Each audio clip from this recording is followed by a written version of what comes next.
변화시키시는 하나님, 여러분이 기도해 주시고 도와주신 덕분에 페루 선교를 무사히 마치고 은혜 가운데 성공적으로 마무리하고 돌아왔습니다. 재작년 중미 쿠바에 이어 스페인어권으로는 두 번째 남미 페루에 이르게 되었습니다. 페루에 도착하자마자 현지인 세미나 및 집회를 시작했습니다. 긴 여정 가운데 바로 이어진 집회로 인해서 지칠 수도 있었습니다. 그러나 현지인 집회에서 많은 현지인 사역자들을 보니까 피곤한 줄도 몰랐습니다. 이 페루에서 다양한 교파를 가지고 있는 많은 현지인들이 모인 일은 참 이례적인 일이었습니다. 모인 현지인 가운데는 1000명이 넘는 교회 담임 목사도 있었습니다. 그와 같은 사람들과 선교사님들이 우리 목사님들을 초빙한 것입니다. 그렇게 해서 세미나가 성사되었고 진행이 되었습니다. 현지에 있는 한국인 선교사님들과도 함께 모이는 시간도 가졌습니다. 그들로부터 선교 보고도 듣고 서로 도전을 주는 귀한 시간을 가졌습니다. 선교사님들이 다 어려운 중에서도 선교 지경을 확장해 나가는 모습을 우리가 확인할 수 있었습니다. 그 모습을 보며 신앙적 도전도 받았습니다. 그 중에 우연치 않게 감리교 후배 목사님을 만났습니다. 그분이 주일 낮 설교를 전해달라고 말씀을 해서 그곳에 가서 아멘 감리교회인데 그곳에서 주일 대배 설교를 했습니다. 저희가 방문했던 큰 교회 중에 한 교회는 리마 변두리에 있는 하층민들이 사는 지역에 있었습니다. 그런데 그 교회 교인들은 한 달에 약 45만 원 정도 월급을 받는 교인들이 많이 있는 사람들이라고 했습니다. 그 교회와 그들은 청년 학생 세대를 복음으로 세우기 위해 온갖 노력을 애쓰지 않았습니다. 온갖 노력을 다 기울이고 있었습니다. 모든 교회들이 다음 세대에 초점을 맞추고 있었습니다. 그 교회 차량을 운전하는 분, 운전으로 수고하는 한 현지인 성도를 만날 수가 있었습니다. 우리의 수송을 도맡아 해준 분입니다. 그런데 그분은 특별한 간증을 가지고 있었습니다. 그는 14살 때부터 마약을 하기 시작했습니다. 그리고 30대까지 삶의 소망이 없이 마약에서 빠져나올 수 없는 삶을 살고 있었습니다. 그런데 이 교회에 우연히 발걸음을 디디고 예배를 드리게 되었습니다. 그러던 중 은혜를 받아 하나님을 만나고 스스로 선교사가 되겠다고 결심을 했다고 합니다. 그러면서 하나님께 이렇게 기도했다고 합니다. 하나님, 저를 자녀 삼아 주셨다면 저에게 한 가지 약속을 해주세요. 그러면 내 삶 전체를 하나님께 바치겠습니다. 하나님, 내 힘으로가 아니라 하나님의 능력으로 마약을 끊게 해주세요. 그렇게 기도를 했는데 그날 이후로 기적이 일어났습니다. 그렇게 벗어나고 싶어도 벗어날 수 없었던 마약의 늪에서 벗어날 수 있게 되었다는 것입니다. 그분은 항상 우리같이 선교하러 오시는 분들을 만나면은 가슴이 뜨거워진다고 합니다. 그래서 우리에게도 가슴이 벅차서 기도 요청을 했고 우리가 그분의 머리에 손들을 얹고 안수기도를 해주기도 했습니다. 이렇게 하나님이 쓰시려고 하니까 하나님이 그를 변화시키신 것입니다. 그리고 지금 그가 열심히 뜨거운 마음으로 사역을 하고 있는 것입니다. 바로 그 교회가 알리안자 연합교회입니다. 리마 지역에서 가장 크게 성장하는 오순절 교단의 교회입니다. 그 교회에 여러 지교회들이 있습니다. 그 가운데 5교회에 우리 오영재 목사님들이 파송되었습니다. 저는 그 중에 제6교회, 알리안자 제6교회에 파송이 되어 저녁 예배를 인도했습니다. 우리는 여러 지역 교회들을 방문했습니다. 지난주 수요일에는 행사를 주관하는 방도호 목사님의 교회에 가서 예배를 드렸습니다. 페루 한인 장로교회입니다. 그 교회를 보면서 감사한 것이 있었습니다. 그것은 그 교회 교인들이 방 선교사님의 선교 활동을 적극 돕고 있다는 것입니다. 그 페루 지역의 현지 목사님들 그리고 페루 지역의 선교사님들을 돕는 특별한 외연 확장되어진 선교 사역을 하고 있었습니다. 정작 그 교회에 교인들에게 신경을 다 못 쓰는 것이 있었지만 그럼에도 불구하고 그 교인들이 자신들이 작은 선교사다라는 생각을 가지고서 담임 목사님의 사명을 적극 돕고 있었습니다. 특별히 우리는 선교사님들과 페루 국가 조찬기도회에 참여하기도 했습니다. 그 조찬기도회는 모든 교단장 그리고 중요 인사들이 모이는 중요한 기도회였습니다. 그런데 그 기도회를 저희들이 중심적으로 참여하는 좋은 기회도 하나님이 허락해 주셨습니다. 모든 선교 사역을 하는 분들이 다 과거의 변화가 되어서 변화를 받아 사역을 하고 있다는 사실을 우리가 알게 되었습니다. 제가 대예배 설교를 했던 아멘 감리교회 담임 목사 최락천 목사님도 마찬가지였습니다. 하나님이 그 목사님을 변화시켜 사용하고 계셨습니다. 그는 18년 전 무작정 3살배기 아들과 사모님과 함께 페루에 아는 분을 따라 들어왔습니다. 처음에는 그가 태권도 고단자라 한동안 태권도를 가르쳤다고 합니다. 페루의 한류 때문에 한국 문화가 인기가 있어서 태권도만으로도 돈벌이가 되더랍니다. 그렇게 시간이 흘러가다 보니 마음에 갈등이 생겼습니다. 내가 좀 편하게 살려면 주중에 태권도장을 하고 주말에 말씀을 전할까? 그러나 주를 위해 온전히 드려야 되겠다라고 결심했습니다. 그리고 태권도장은 제자들에게 넘겨주고 드디어 온전히 사역에 매진을 했다고 합니다. 제가 그 아멘교회를 방문했을 때 그곳 마을은 굉장히 열악했습니다. 정말 전쟁 뒤의 도시처럼 비포장도로의 먼지가 뿌옇게 낀 동네였습니다.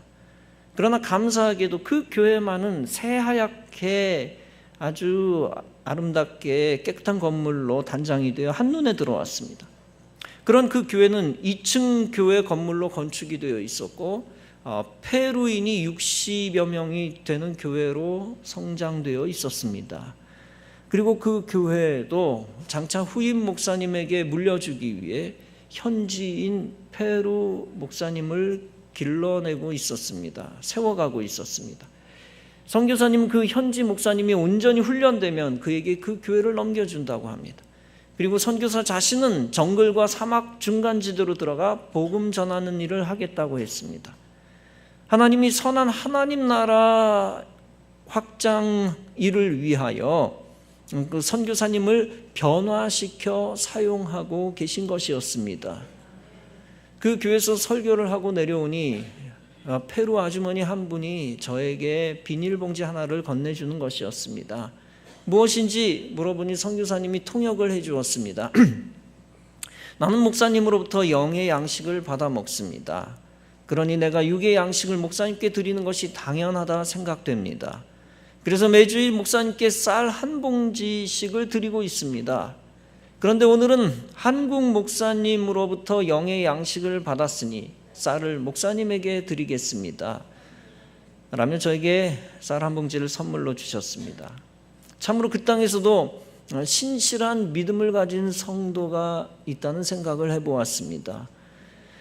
요즘은 자기만을 위하여 사는 시대가 되었습니다. 남을 위한 희생을 사람들이 알아주지 않습니다.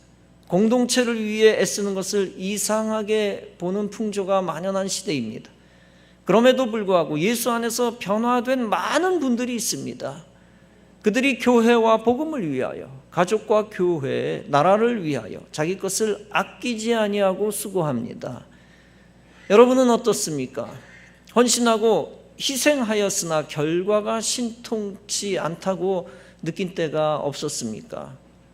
희생했는데 도리어 비방을 당하고 손가락질 당하고 그 수고하고 애쓴 것을 사람들이 알아주지 않아 낙심하고 연약해지는 때가 없었습니까? 정말 우리의 희생과 죽음을 불사하는 수고에 아무런 열매가 없는 것은 아닐까요? 그 피 흘리는 희생이 무의미했을까요? 그런데 성경은 열매가 없지 않고 무의미하지 않다고 말씀하고 있습니다. 요한복음 12장에서 예수님은 말씀합니다. 내가 진실로 진실로 너희에게 이르노니 한 알의 밀이 땅에 떨어져 죽지 아니하면 한 알 그대로 있고 죽으면 많은 열매를 맺느니라. 그곳에서 저의 강의를 들었던 탁영준 선교사님이라는 분이 있었습니다. 이분의 주된 사역 가운데 하나가 있습니다. 그것은 많은 선교사님들의 자녀들을 또 따로 돌보고 케어한다는 것입니다. 그리고 그 자녀들을 키워나가고 있는 일이었습니다. 어떤 면에서 선교사님들의 자녀들이 사각지대에 있습니다. 이들이 정말 귀중한 같이 희생하는 동역자들인데 그들이 방치되는 것을 이분이 그냥 보지 아니하고 전체를 다 아우르고 있습니다. 이분은 어렸을 때 자신의 어머니와 동생이 열심히 신앙생활을 했다고 합니다. 목회자와 선교사의 자녀들을 돕는 일도 했었다고 합니다. 그런데 정작 자녀인 자기에 대해서 소홀하다고 느끼고 실망하고 있었습니다. 탁 선교사님은 그런 자신의 어머니의 사역에 불만이 많았다고 합니다. 그런데 그런 상황에서 엎친 데 덮친 격으로 불행한 일이 닥쳤습니다. 그의 동생이 오토바이를 타다가 나무에 부딪혀 즉사하고 말았습니다. 그 일로 인하여 탁 선교사님은 어렸을 때 신앙의 회의를 품었습니다. 어머니와 동생이 그렇게 열심히 헌신했는데 왜 하필 나의 동생에게 불행한 일이 닥치나. 그 일로 인하여 탁 선교사님은 교회를 1년 가까이 멀리하고 하나님을 떠났습니다. 그러다 우여곡절 끝에 그는 깊은 은혜를 받고 미국에서 남아메리카로 오게 되었습니다. 그때 그는 선교사들의 자녀들의 두 가지 감정을 알게 되었습니다. 일종의 양가 감정이기도 하고 애증이기도 하지요. 그것은 자신이 과거에 가졌던 부모에 대한 감정과 같은 것들이었습니다. 그 이후에 그는 하나님이 자신을 쓰시려 하신다는 사실을 알았습니다. 내가 그들을 도와야 하지 않겠니? 그런 감동을 받게 되었습니다. 선교사님들의 자녀들을 돌보는 일을 시작했고 지금까지 하고 있습니다. 그 많은 자녀들이 방황을 끝내기도 하고 부모의 마음을 알게 되었습니다. 그분의 가르침을 받은 자녀들이 부모의 사역을 이해하게 되었습니다. 그들 중 여러 자녀들이 선교사 부모를 돕는 일도 하고 있습니다.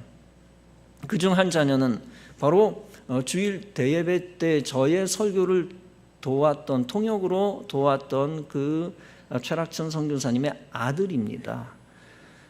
이렇게 오늘도 남들이 알아주지 않은 먼 타국에서 자녀들까지 작은 선교사가 되어 영혼들을 구하고 있는 것이었습니다.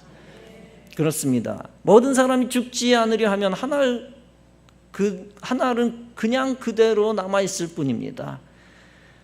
반대로 주를 위해 죽고자 하는 사람이 많으면 새 생명을 풍성하게 거두게 됩니다. 진정 예수 안에서 변화된 성도만이 죽고자 하는 믿음을 가졌다고 할 수 있습니다. 다시 말하면 주를 위해, 교회를 위하여, 선교를 위하여 죽고자 하는 마음입니다. 예수님은 십자가 없는 영광을 말씀하신 적이 없습니다. 반대로 예수님은 십자가가 먼저 있어야 하는 영광을 말씀하셨습니다. 한 알의 밀의 교훈이 무엇입니까? 그것은 열매는 저절로 맺혀지는 것이 아니라는 것입니다. 씨가 먼저 땅에 떨어지고 묻혀지고 밟혀져 죽어져야 열매가 맺혀진다는 교훈입니다. 바로 이것이 주님께서 말씀하신 영광에 참여하는 비결입니다. 씨앗 없는 열매는 있을 수가 없는 것이죠. 주님의 삶은 희생이었습니다. 밟히는 것이었고 십자가에 떨어지는 것이었고 무덤에 묻히는 것이었습니다. 예수님께서는 결과를 쉽게 얻으려고 서두르지 아니하셨습니다. 오히려 하늘 아버지께서 정하신 길을 담담하게 걸어가셨습니다. 언젠가 영광을 거두게 하시는 하나님을 믿으셨던 것입니다. 하나님은 예수 그리스도를 통해 저와 여러분에게 반드시 승리를 주십니다. 그러므로 굳게 서서 흔들리지 마시기 바랍니다. 주위의 말에 흔들리지 마시고 사람들의 눈에 흔들리지 마시기 바랍니다. 특별히 주님을 위해 일하는 것이 결코 헛되지 않다는 것을 아시기 바랍니다. 희생하는 자를 하나님이 기억하시고 돌보십니다. 그리고 반드시 많은 열매를 주신다는 사실을 믿음으로 아시기 바랍니다. 예수님은 고난을 받으사 구원을 이루신 하나님의 아들이심을 우리는 기억해야 할 것입니다. 그리고 오직 겸손히 하나님의 말씀에 귀를 기울이고 그 뜻대로 살아가야 할 것입니다. 그때 주님께서 우리를 통하여 그 귀하신 뜻을 이루어 가십니다. 여러분, 전날의 희생이 억울하여 한숨을 쉴 때가 있습니까? 하나님과 교회를 위해 수고했는데 그 누구 하나 알아주지 않는 때가 있었습니까? 그래도 상관없습니다. 바로 그 길이 예수님께서 가신 길이기에 복된 길입니다. 그렇기 때문에 우리는 떨어져도 감사한 것입니다. 그렇기 때문에 묻히는 것도 기뻐할 수 있는 것이고 밟힐 때도 기도를 쉬지 않을 수 있는 것입니다.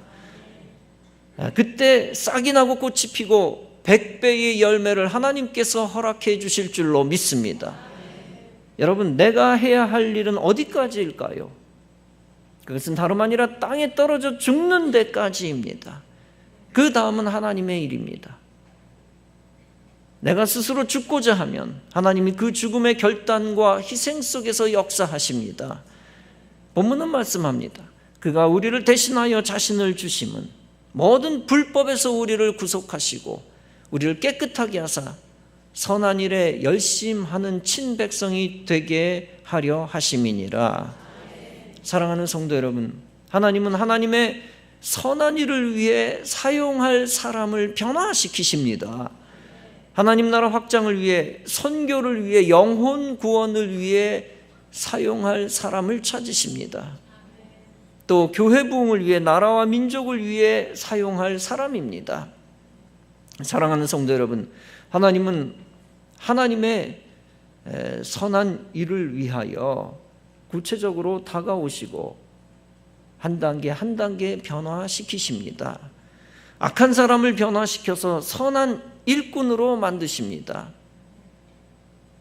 소극적인 사람을 변화시켜 적극적인 사명자로 만드십니다. 불신자를 신자로, 신자를 성도로, 성도를 사역자로, 사역자를 사명자로 만드십니다. 더 나아가 사명자를 열심히 있는 순교자 정신을 가진 사도로 만드십니다. 주님이 만들어 가실 때 그 뜻을 깨닫고 주님이 쓰시는 주님의 친백성이 되시기를 바랍니다. 우리 오형재 목사님 중 한 분은 과거에 안티크리스찬이었습니다. 안티크리스찬이 뭡니까? 그리스도와 그리스도를 믿는 사람들을 증오하고 저주하는 사람입니다. 교회와 성도에 대해 매우 부정적인 분이었습니다. 사회에 대한 불만도 많았고 정의롭지 않은 사회 때문에 대학에서 운동권에 들어갔습니다. 그로 인하여 정학도 당했습니다. 술, 담배하고 쾌락을 추구하며 세상 죄악 가운데 빠져 있었습니다. 그런데 그분을 전도하고자 했던 사람이 매우 열심히 전도했습니다. 하도 정성을 기울이기를 할 수 없이 6개월 정도 건성으로 교회를 다녔다고 합니다. 그래, 교회는 부정이 많은 사회보다는 좀 낫겠지 하고 교회에 갔습니다. 그런데 가는 날이 장날이라고 처음 교회 갔는데 교회 식당에서 새치기 하는 교인을 보았습니다. 전혀 세상과 다르지 않다라고 실망을 했습니다. 그런 그가 몇 개월 교회 다니다가 성령 받고 은혜를 받았습니다. 그리고 교회를 좋지 않게 보던 그가 목회자가 되기로 결심했습니다. 과거의 모든 죄악을 버리고 하나님의 선한 일에 열심을 내는 사명자로 바뀐 것입니다. 그렇습니다. 하나님이 사용하시고자 하면 그를 불법에서 건져내십니다. 예수 그리스도의 피로 씻어주시고 깨끗하게 하십니다. 그리고 깨끗하게 하실 뿐 아니라 귀하게 사용하시는 그릇으로 삼으십니다. 다시 말해 하나님은 하나님의 몸된 교회를 위해 사람을 변화시켜 사용하시는 것입니다. 우리는 하나님이 누구를 택하여 변화시키고 사용하실지 다 모릅니다. 그러므로 우리는 다른 사람에 대해 또 나 자신에 대해 포기하면 안 됩니다. 다른 사람의 변화를 위해 기도하고 또 나 자신의 성장을 위해 기도해야 합니다. 하나님이 쓰시고자 할 때 순종하시기 바랍니다. 저희 교회는 해외 여러 지역에 선교를 하고 있습니다. 항상 선교지에 갈 때마다 느끼는 것이 있습니다. 그것은 세계 곳곳에 하나님이 변화시켜 사용하시는 선교사님들이 있다는 것입니다. 지구 반대편에서도 하나님의 뜻을 이루고 복음 전파를 위해 애쓰고 수고하는 분들이 있습니다. 때로는 경제적인 어려움과 외로움 때문에 가족들도 많은 눈물을 흘립니다. 그러나 모두 역경을 이겨가며 일하는 선교사들과 그 가족들이 있다는 사실입니다. 그리고 그런 곳에 하나님이 그 땅을 바꾸시는 변화의 역사들이 있는 것을 볼 수 있었습니다. 선교사님들의 삶은 대부분 썩어진 미랄 같은 삶입니다. 감사하게도 결과적으로 그들이 그런 미랄 같은 삶을 살 때 하나님께서 그들의 삶과 자녀들까지 책임지신다는 것을 볼 수 있었습니다. 우리는 이곳에 우리 나름대로의 삶이 있기 때문에 그들의 삶에 온전히 참여하지는 못합니다. 그러나 이곳에서 우리는 그들을 도우며 하나님의 교회를 세워갈 수 있습니다. 이렇게 여러 선교 사역을 돕는 것 또한 우리가 작은 선교사가 되는 것이라고 생각합니다. 사랑하는 성도 여러분, 하나님은 하나님의 사람들을 변화시켜 하나님 나라를 만들어 가십니다. 여러분도 때로는 이해할 수 없는 어려움이 있을 때 그때가 오히려 하나님이 여러분을 만들어 가시는 때인 것을 믿으시기 바랍니다. 여러분을 훈련시키는 때이며 여러분의 믿음을 키우는 때입니다. 여러분이 더 이상 주의 일을 미루며 세상에만 머물지 마시기 바랍니다.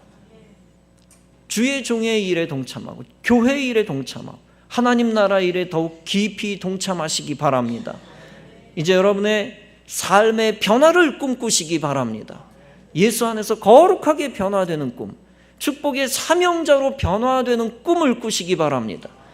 그런 변화를 꿈꿀 때 주님이 여러분을 사명 있는 존재로 놀랍게 변화시켜 주실 것입니다. 그때 비로소 여러분은 하나님이 변화시켜 사용하시는 축복의 존재가 될 것입니다. 더욱 의미 있게, 더욱 크게, 귀하게 쓰임받는 존재로 거듭나 하나님과 사람 앞에 우뚝 서시기를 바랍니다. 그래서 세계 열방의 하나님의 구원 사역과 하나님의 영광에 놀랍게 동참하는 여러분과 우리 교회가 다 되어지기를 주님의 이름으로 축원합니다.